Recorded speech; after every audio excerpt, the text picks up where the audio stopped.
Okay, so here we are, back at it. I think I have most of the wiring figured out. I've drawn myself a nice little diagram, something I understand a little more. Spent quite a bit of time looking at wiring diagrams for school. And they're all different, which is kind of a pain. But yeah, nobody can agree on one thing. But found out what this bigger black wire is coming out of the encoder. It's shielded wire, so this is just the shielding part, so it doesn't get connected to anything. And then I just got to double check these wires to make sure they coincide with the wiring diagram and what I've figured out. And then we'll go ahead and start plugging these in to the controller so that I can plug it into a computer and hook it up. So we'll be rewiring some of this power stuff back here. I was in the resource yard yesterday and I gathered up some more wiring so that we can continue forward. And then I also got some of these power blocks so that I can connect it all and get things a little better organized.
Okay, so it's like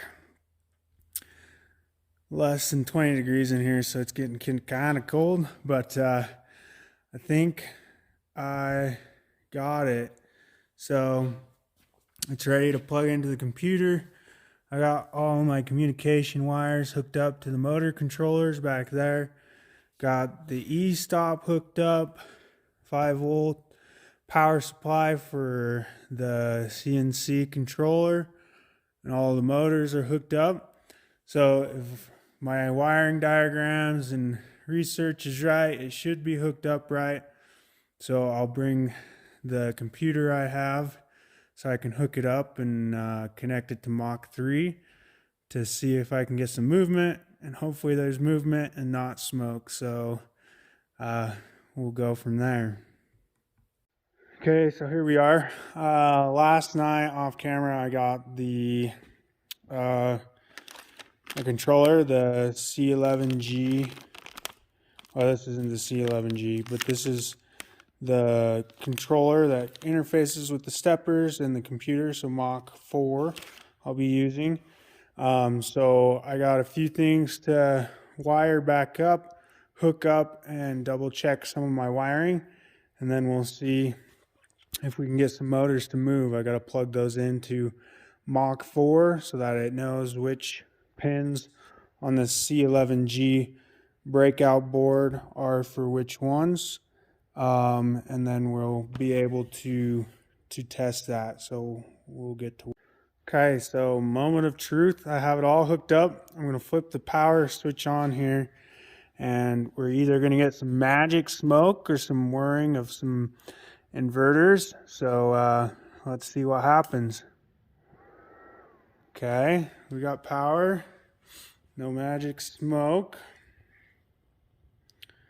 It looks like.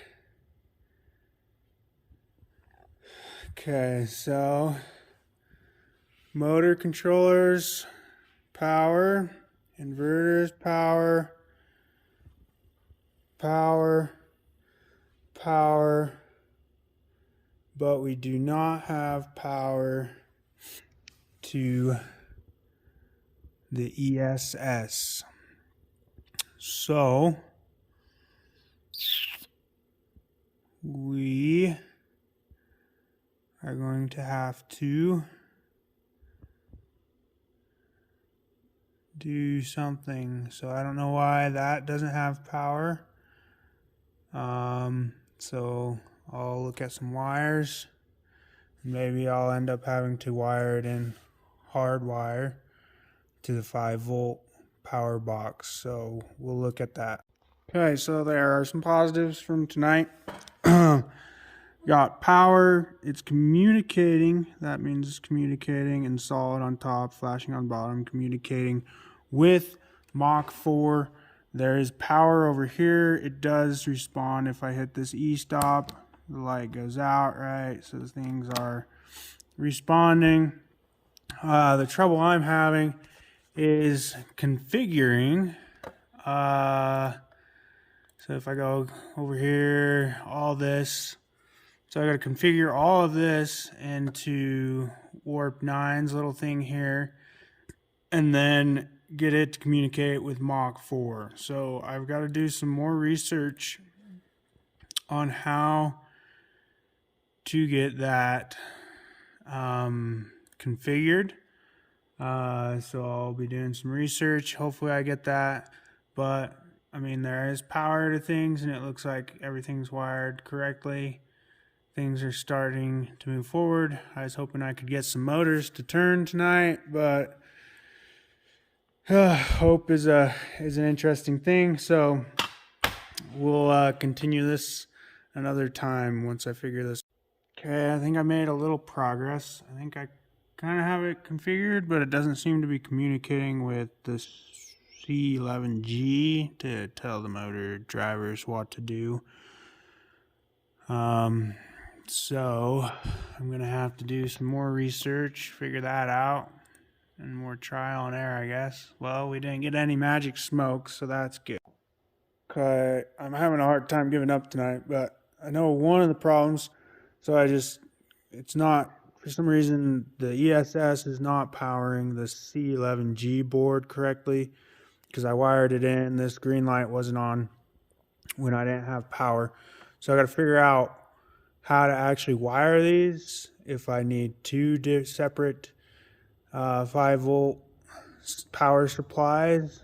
I wouldn't think so. I think one of the boards would be able to power the other, but I'm going to have to figure that out. It's getting cold. Phone's almost dead, so I'm going to call it a night and probably be back next week.